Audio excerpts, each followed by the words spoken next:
আসসালামু আলাইকুম আমার প্রিয় শিক্ষার্থীবৃন্দ। আজকে আবার সপ্তম শ্রেণীর আরেকটা ক্লাস নিয়ে চলে আসলাম। আজকে আমরা পড়ব সপ্তম শ্রেণীর প্রবন্ধ বাংলা নববর্ষ, লিখেছেন শামসুজ্জামান খান। তাহলে চলো আজকের ক্লাসে আমরা শুরু করি। এখানে আমরা একটা মেলার ছবি দেখতে পাচ্ছি। যেহেতু আমরা বাংলা নববর্ষ পড়বো আজকে, বাংলা নববর্ষের প্রধান 3টি অনুষ্ঠান থাকে, তার মধ্যে মেলা হচ্ছে একটি অনুষ্ঠান। এই মেলাতে মাঠে সবাই কিভাবে আনন্দ করে, কী কী জিনিস বেচা কেনা হয়, মানে মেলার একটা ছবি এখানে দেওয়া হয়েছে তোমাদের পাঠ্য বইতে যে ছবিটা দেওয়া আছে। তাহলে চলো আমরা ক্লাস শুরু করি। শামসুজ্জামান খানের জন্ম হচ্ছে 29 ডিসেম্বর 1940, চারিগ্রাম সিংগাইর মানিকগঞ্জে জন্মগ্রহণ করেন। তার মৃত্যু হচ্ছে 2021 14 এপ্রিল, 80 বছর বয়সে ঢাকাতে মৃত্যুবরণ করেন। জাতীয়তা বাংলাদেশি। পেশায় তিনি ছিলেন শিক্ষাবিদ, প্রশাসক এবং লোককাহিনীবিদ, মানে লেখালেখি করেছেন লোককাহিনী নিয়ে, এই জন্য লোককাহিনীবিদ। পরিচিতির কারণ হচ্ছে গবেষক ও কাহিনী নিয়ে তিনি গবেষণা করেছেন। ফ্লোকলোরবিদ, ফ্লোকলোর সোসাইটি মানে গ্রাম্য আমাদের পল্লী সাহিত্যগুলো যারা সংগ্রহ করে নিয়ে এসে, একটা সোসাইটি আর কি, এটা সংগ্রহ করে নিয়ে এসে যারা এক জায়গায় করে তাদেরকে ফ্লোকলোরবিদ বলা হয়। পুরস্কার পেয়েছেন বাংলা একাডেমি সাহিত্য পুরস্কার, তারপরে 21শে পদক পুরস্কার, স্বাধীনতা দিবস পুরস্কার। বাংলা একাডেমি পুরস্কার 2001 সালে, 21শে পদক 2009 সালে এবং স্বাধীনতা দিবস পুরস্কার হচ্ছে 2017 সালে। আর উনি মৃত্যুবরণ করেছেন 2021 সালের 14 এপ্রিল। জন্ম হচ্ছে 1940 29 ডিসেম্বর। তাহলে আমরা তার কিছু বইয়ের ছবি দেখি। বাংলাদেশের লোককাহিনী, তারপর বাংলাদেশের উৎসব আর রচনাবলীর কয়েকটা খণ্ড আছে। আমি এখানে প্রথম খণ্ডের একটা ছবি দিয়েছি, তোমরা মন চাইলে বইগুলো সংগ্রহ করে পড়তে পারো। এখন দেখো, আমরা গল্পটা প্রবন্ধটা শুরু করার আগে এটার কবি পরিচিতি, শব্দার্থের কিছু প্রশ্ন আছে, সেই শব্দের অর্থগুলো একটু আমরা দেখি। আবহমান কাল হচ্ছে চিরকালীন, আবাল বৃদ্ধ বনিতা বলতে সব বয়সের নারী পুরুষ। ইলাহি সম্মানে সম্রাট আকবরের চালু করা সন। ঐতিহ্য মানে গর্ব করার মতো। কবিগান মানে প্রতিযোগিতামূলক এক ধরনের লোকগান। এখানে কীর্তন, গম্ভীরা, তারপর ছায়ানট 1961 সালে প্রতিষ্ঠিত ঢাকার একটি সাংস্কৃতিক সংগঠন। নাগরদোলা মানে আমরা মেলার যে ছবি দেখলাম, মেলায় নাগরদোলা থাকে। নেকমর্দান একটা জায়গার নাম যেখানে উত্তরবঙ্গে সবচেয়ে বড় মেলা হয়। তারপরে পাকিস্তান আমলে হচ্ছে 1947 সালের 14 আগস্ট থেকে 1971 সালের 25শে মার্চ। পূর্ণা হচ্ছে নববর্ষের খাজনা আদায়ের একটা অনুষ্ঠান। পুতুল নাচ হয় মেলাতে। তারপরে বৈশাখী হচ্ছে অপ্রধান একটা অনুষ্ঠান। মঙ্গল শোভাযাত্রাও অপ্রধান। তারপরে এখানে প্রতীকধর্মী পুতুল তৈরি করা হয়, তৈরি করে মেলায় বিক্রি করা হয়। অনেক শব্দার্থ আছে, স্থবির অর্থ আছে, স্বৈরাচারী অর্থ আছে। হাডুডু আমাদের জাতীয় খেলা। হালখাতা হচ্ছে নববর্ষে ব্যবসায়ীদের নতুন হিসাব খোলার, খাতা খোলার একটা অনুষ্ঠান। তারপরে সৌর সম্মানে সূর্যের চারিদিকে পৃথিবীর একবার ঘুরে আসার কালপর্বকে সৌরসন বলা হয়। যুক্তফ্রন্ট সরকার হচ্ছে 1954 সালে পূর্ব বাংলায় গঠিত একটি বহুদলীয় সরকার। মুখ্যমন্ত্রী হচ্ছে পাকিস্তান আমলে পূর্ব বাংলা সরকার প্রধান যে পদ থাকে সেটাকে বলা হয় মুখ্যমন্ত্রী। তারপর মুখর অর্থ হচ্ছে কোলাহলপূর্ণ। মঙ্গল শোভাযাত্রা হচ্ছে পয়লা বৈশাখে আয়োজিত আনন্দ মিছিল, যেটা চারুকলা ইনস্টিটিউট ঢাকা বিশ্ববিদ্যালয়ের পাশে যে চারুকলা থেকে বের হয় এবং এটা বিভিন্ন দিকে প্রদক্ষিণ করে। ফুঁসে ওঠা অর্থ হচ্ছে প্রতিবাদী হয়ে ওঠা। প্রবর্তন অর্থ হচ্ছে চালু করা। পরিপন্থী হচ্ছে বিরোধী। পাকিস্তান আমল তো বললামই। পুতুল নাচ মানে কাপড় দিয়ে তৈরি করা পুতুল দিয়ে নাচ দেখানো হয়। তারপরে হচ্ছে ঝালর কাটা মানে নকশা করে কাটা। ধুমধাম মানে আড়ম্বর। এরকম অনেকগুলো শব্দার্থ আছে, শব্দের অর্থগুলো পড়ে নিবা ভালো করে। এরপরে আমরা বাংলা নববর্ষ প্রবন্ধ সম্পর্কে একটু জানি। শামসুজ্জামান খান রচিত বাংলা নববর্ষ প্রবন্ধটি বাংলা সংস্কৃতির একটি বিশেষ দিককে তুলে ধরা হয়েছে। এই প্রবন্ধে তিনি বাংলা নববর্ষের ঐতিহাসিক প্রেক্ষাপট, সংস্কৃতি এবং সামাজিক গুরুত্ব সম্পর্কে বিস্তারিত আলোচনা করেছেন। বাংলা নববর্ষ, যা পহেলা বৈশাখ নামে পরিচিত, আমরা 14 এপ্রিল যেটা পালন করি, ইংরেজি 14 এপ্রিল, আর বাংলা হচ্ছে বৈশাখ মাসের প্রথম দিন। বাঙালি জাতির এক অনন্য উৎসব। এটাকে আমরা এখন জাতীয় উৎসবই বলি। হিন্দু, মুসলমান, বৌদ্ধ, খ্রিস্টান সবাই মিলে আমরা পুরা জাতি যেটা একসাথে পালন করি। এটি বাংলা বছরের প্রথম দিন এবং এই দিনটি বাঙালিরা অত্যন্ত উৎসাহ ও আনন্দের সঙ্গে উদযাপন করে। বাংলা নববর্ষ শুরু হয় মূলত কৃষিভিত্তিক সমাজের সময় থেকে, যখন কৃষকরা নতুন বছরের আগমনে তাদের ফসলের হিসাব নিকাশ করতে এবং নতুন উদ্যমে কাজ শুরু করত। হালখাতা, পান্তা, ইলিশ খাওয়া, মঙ্গল শোভাযাত্রা প্রভৃতি নববর্ষের বিশেষ আয়োজনগুলোর মধ্যে পড়ে, যা প্রবন্ধে বিশদভাবে বর্ণনা করা হয়েছে। তাহলে মোটামুটি এখানে একটা ধারণা দেওয়া হলো।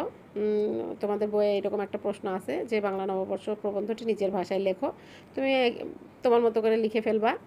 হ্যাঁ, এই প্রবন্ধে বাংলা নববর্ষ কেবল একটি দিন নয়, এটি বাঙালি সংস্কৃতি, ঐতিহ্য এবং সমাজের ঐক্যবোধের প্রতীক। পয়লা বৈশাখের উদযাপন দেশের প্রতিটি প্রান্তে ছড়িয়ে পড়ে এবং এটি জাতি, ধর্ম, বর্ণ নির্বিশেষে সবাই একসাথে পালন করে।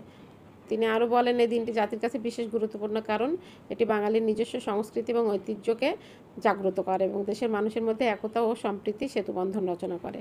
শামসুজ্জামান খান তার প্রবন্ধ বাংলা নববর্ষের আন্তর্জাতিক স্বীকৃতি এবং এর বিকাশের প্রয়োজনীয়তার উপর গুরুত্ব দিয়েছেন। তিনি বিশ্বাস করেন, বাঙালির এই প্রাচীন ও সমৃদ্ধ উৎসবটি বিশ্ববাসীর কাছে তুলে ধরতে পারলে এর গুরুত্ব আরও বৃদ্ধি পাবে এবং আমাদের সংস্কৃতি আরও সমৃদ্ধ হবে।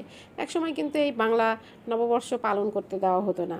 পাকিস্তান আমল যখন ছিল তখন কিন্তু এই বাংলা নববর্ষ পালন করতে দেওয়া হতো না, বলতো যে এটা মুসলমানদের ধর্মের পরিপন্থী, এটা পালন করা ঠিক না। কিন্তু সম্রাট আকবরের সময় থেকে চালু হয়েছে, মাঝখানে আবার বন্ধ হয়ে গিয়েছিল, পরে আবার শুরু হয়েছে, অদ্যাবধি এখনও চলছে। এই প্রবন্ধটি পড়ে আসলে আমরা বুঝতে পারি বাংলা নববর্ষ কেবল আনন্দ উৎসবের দিন নয়, এটা বাঙালির আত্মপরিচয়ের একটি অবিচ্ছেদ্য অংশ। শামসুজ্জামান খানের এই প্রবন্ধে বাংলা নববর্ষের প্রতিটি দিক সুন্দরভাবে উপস্থাপিত হয়েছে, যা পাঠককে এই দিনটির প্রকৃত তাৎপর্য গুরুত্ব অনুধাবন করতে সহায়তা করে। বাংলা নববর্ষের কিছু প্রধান উৎসব আছে, কিছু প্রধান অনুষ্ঠান আছে। প্রধান অনুষ্ঠানের মধ্যে পড়ে হালখাতা, পূর্ণা আর মেলা। আর অপ্রধানের মধ্যে যেমন হচ্ছে তোমার বৈশাখী একটা অনুষ্ঠান হয়, বলি খেলা একটা অনুষ্ঠান হয়, পুতুল নাচ হয়, এরকম আরও অনেক অনুষ্ঠান আছে। এগুলো হচ্ছে অপ্রধান অনুষ্ঠান। এখানে কিছু বাংলা নববর্ষ প্রবন্ধের প্রশ্ন দেওয়া হয়েছে, প্রশ্নগুলো দেখো। আমি তোমাদের গদ্য অংশটা রিডিং পড়াইনি, প্রশ্ন তারপরে নিজের ভাষায় লেখো, উত্তরগুলো আমি এখানে দিয়ে দিয়েছি যেন তোমরা রিডিং পড়ার পরে এখান থেকে পড়ে তোমরা প্রবন্ধটা সলভ করে ফেলতে পারো। তাহলে প্রশ্নগুলো আমরা একটু দেখি। বাংলা নববর্ষ প্রবন্ধ রচয়িতা শামসুজ্জামান খান। কোন ধরনের রচনা? এটি একটি প্রবন্ধ। এগুলো পড়লে কিন্তু মোটামুটি প্রবন্ধ সম্পর্কে ভালো মতো পড়া হয়ে যাবে। বাঙালিদের প্রধান জাতীয় উৎসব কি? বাংলা নববর্ষ। কখন বাঙালিকে বাংলা নববর্ষ উদযাপনে বাধা প্রদান করা হয়? পাকিস্তান আমলে। আমি একটু আগে যেটা তোমাদেরকে বললাম। কে এবং কখন বাংলা সন চালু করেন? সম্রাট আকবর 1556 সালে বাংলা সন চালু করেন। সন বা সাল শব্দ কোন ভাষা থেকে এসেছে? ফার্সি ভাষা থেকে এসেছে। কখন থেকে রমনা বটমূলে নববর্ষ উৎসব শুরু হয়? 1967 সাল থেকে। পূর্ণ অনুষ্ঠানকে চালু করেন? জমিদারগণ চালু করেন। জব্বরের বলি খেলা কে করেন? আব্দুল জব্বর। বাংলা নববর্ষ প্রবন্ধে বাংলাদেশের কোন দিক ফুটিয়ে তোলা হয়েছে? বাংলাদেশের প্রাচীন ঐতিহ্য, সংস্কৃতি, ইতিহাসের দিক ফুটিয়ে তোলা হয়েছে। প্রশ্নের উত্তরগুলো ভালো করে শিখবা, কারণ আমাদের তো আগের যে পদ্ধতি ছিল সে পদ্ধতিতে পরীক্ষা হবে না। এই জন্য লাইন বাই লাইন থেকে প্রশ্নের উত্তর শিখতে হবে, নাহলে কিন্তু পরীক্ষা ভালো করতে পারবে না। এরপরের অংশ দেখি আমরা। এখানে আমি বাংলা নববর্ষের 3টি প্রধান উৎসব, তার মধ্যে হালখাতা, পূর্ণা আর বৈশাখী মেলা নিয়ে আলোচনা করে দিয়েছি। আর তোমরা রিডিং পড়লে অপ্রধান অনুষ্ঠানগুলোও পেয়ে যাবে। আবার আমি প্রশ্নের মধ্যে অপ্রধান অনুষ্ঠানগুলো দিয়ে দিয়েছি, পেয়েছো একটু আগে যে পড়ে শোনালাম। তাহলে হালখাতা সম্পর্কে আমরা একটু জানি। হালখাতা হলো বছরের প্রথম দিনে দোকানপাটের হিসাব আনুষ্ঠানিকভাবে হালনাগাদ করার প্রক্রিয়া। বছরের প্রথম দিনে ব্যবসায়ীরা তাদের দেনা পাওনার হিসাব সমন্বয় করে এদিন হিসাবের নতুন খাতা খোলেন। এজন্য খদ্দেরদের বিনীতভাবে পাওনা শোধ করার জন্য স্মরণ করিয়ে দেওয়া হয়। শুভ হালখাতা কার্ডের মাধ্যমে ওই বিশেষ দিনে দোকানে আসার নিমন্ত্রণ জানানো হয়।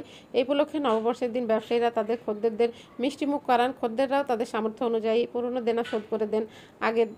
আগেকার দিনে ব্যবসায়ীরা একটি মাত্র মোটা খাতায় তাদের যাবতীয় হিসাব লিখে রাখতেন।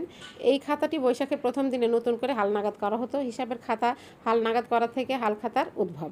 বাংলাদেশ ও ভারতের পশ্চিমবঙ্গের বিভিন্ন জেলায় ছোট বড় মাঝারি যে কোনো দোকানে এটি পালন করা হয়ে থাকে। তাহলে বাংলা নববর্ষের প্রধান যে 3টি অনুষ্ঠান, তার মধ্যে হালখাতা পড়ে শোনালাম, তোমরা প্রয়োজন মতো তথ্যগুলো তুলে নিবা। এরপরে হচ্ছে পূর্ণা, আর একটা অনুষ্ঠান। বেচাকিনা আর ধার শোধের কেজো অনুষ্ঠানে খাওয়া দাওয়া, গান বাজনার এই উৎসব বাংলা নবাবী আমলের ঐতিহ্য। মুর্শিদকুল লেখার সময়ে আমন ধান রোপণের মরশুমে শুরুতে খাজনা আদায়ের আয়োজন হতো, তার নাম ছিল পূর্ণা। সম্ভবত জগৎ শেঠদের সাহায্যে তিনি এই ব্যবস্থা প্রচলন করেন বলে অনেকের মত। এই পূর্ণা অনুষ্ঠানে কি করা হয়? জমিদার আর প্রজাদের খাজনা আদায় করে, ওরা খাজনা দিয়ে জমিদারের এখানে যে একটু মিষ্টি মুখ করে আসে, এটা হচ্ছে পূর্ণা অনুষ্ঠান। এরপরে হচ্ছে বৈশাখী মেলা। মেলা। মেলাতে কী হয় দেখো, মেলা হলো একটি সামাজিক, ধর্মীয়, বাণিজ্যিক এবং অন্যান্য কারণে একটি স্থানে অনেক মানুষ একত্রিত হয়। মেলা শব্দটি শোনার সঙ্গে সঙ্গে আমাদের মনে আনন্দের অনুভূতি হয়। মেলার আক্ষরিক অর্থ হচ্ছে মিলন। মেলায় একে অন্যের সঙ্গে ভাব বিনিময় হয়।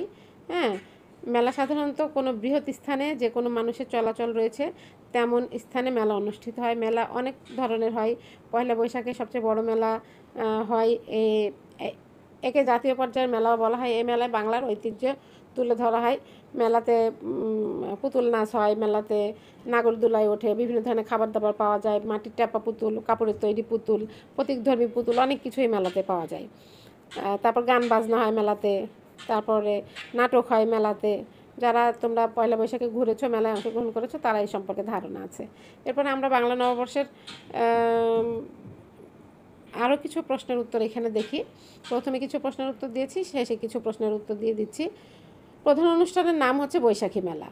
আধুনিককালে নব আঙ্গিকের বর্ষবরণ উৎসবের সূচনা হয় কাদের উদ্যোগে সূচনা হয়? কলকাতার ঠাকুর পরিবার এবং শান্তিনিকেতনের উদ্যোগে। বৈশাখী কোন এলাকার উৎসব? এই যে বৈশাখী হচ্ছে আঞ্চলিক মানে অপ্রধান অনুষ্ঠান। পার্বত্য চট্টগ্রামের পাহাড়ি এলাকার উৎসব। পুণ্য অনুষ্ঠানের মূল উদ্দেশ্য কি? পুণ্য অনুষ্ঠানের মূল উদ্দেশ্য হচ্ছে খাজনা আদায়। প্রজারা যে জমিদারদের খাজনা দিয়ে মিষ্টিমুখ করে আসতো। আমাদের প্রধান জাতীয় উৎসব কোনটি? প্রধান জাতীয় উৎসব হচ্ছে বাংলা নববর্ষ। সম্রাট আকবর কত সালে বাংলা সন চালু করেন?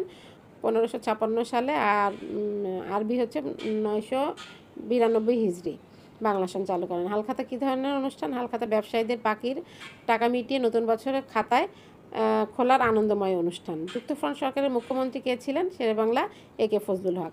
বাংলা সনের প্রথম মাসের নাম কি? বাংলা সনের প্রথম মাসের নাম হচ্ছে বৈশাখ। হ্যাঁ, তাহলে আরও এরকম অনেক প্রশ্ন আছে। সালটি কোন ভাষা থেকে এসেছে? ফার্সি ভাষা থেকে এসেছে। বাংলা সন চালু করেন কোন শাসক? সম্রাট আকবর। কোন হিজড়িতে বাংলা সন চালু হয়? 992 হিজড়িতে। বৈশাখী, সাংগাই, বিজু এই তিনটি একত্রে কি উৎসব নামে পরিচিত? বৈশাখী, সাংগাই, বিজয় তিনটে একত্রে বৈশাখী উৎসব মানে পরিচিত। ছায়ানট কি? ছায়ানট হচ্ছে বাঙালি সংস্কৃতি চর্চার একটি ঐতিহ্যবাহী প্রতিষ্ঠান। মোরগ লড়াই হয় কোথায়? মোরগ লড়াই হয় ব্রাহ্মণবাড়িয়ায়। মঙ্গল শোভাযাত্রা কি? মঙ্গল শোভাযাত্রা হলো মানুষের মঙ্গল কামনা করে যে মিছিল করা হয়। পয়লা বৈশাখে বাঙালির কোন উৎসব হয়?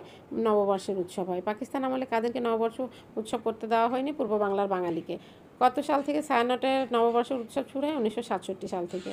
ছায়ানট কোথায় নববর্ষ উৎসব শুরু করে? রমনার পাকড়মূলে। কিসের ইতিহাস এখনও সুস্পষ্ট জানা যায়নি? বাংলা সন প্রবর্তনের ইতিহাস এখনও সুস্পষ্টভাবে জানা যায়নি। তাহলে আমি এখানে তোমাদের অনেকগুলো ছোট প্রশ্নের উত্তর দিয়ে দিলাম। এগুলো শিখলে তোমাদের মোটামুটি রিডিংটা সম্পর্কে ধারণা হয়ে যাবে। আমি এই জন্য আর রিডিং দেয় নাই। রিডিং দিতে গেলে অনেক সময় লাগে, আবার অনেকে পছন্দও করে না, শুনতেও ভালো লাগে না। এই জন্য প্রশ্ন সহ তোমাদের প্রবন্ধটি নিজের ভাষায় লেখো, উত্তর সহ দিয়ে দিলাম। আশা করি তোমাদের কাজে লাগবে ক্লাসটা। সবাই মনোযোগ দিয়ে ক্লাসটা করে যা যা তথ্য তোমাদের প্রয়োজন সেটা তুলে নিবা। তাহলে আজকে ক্লাস এখানেই শেষ করছি। সবাইকে অসংখ্য ধন্যবাদ। সবাই ভালো থেকো।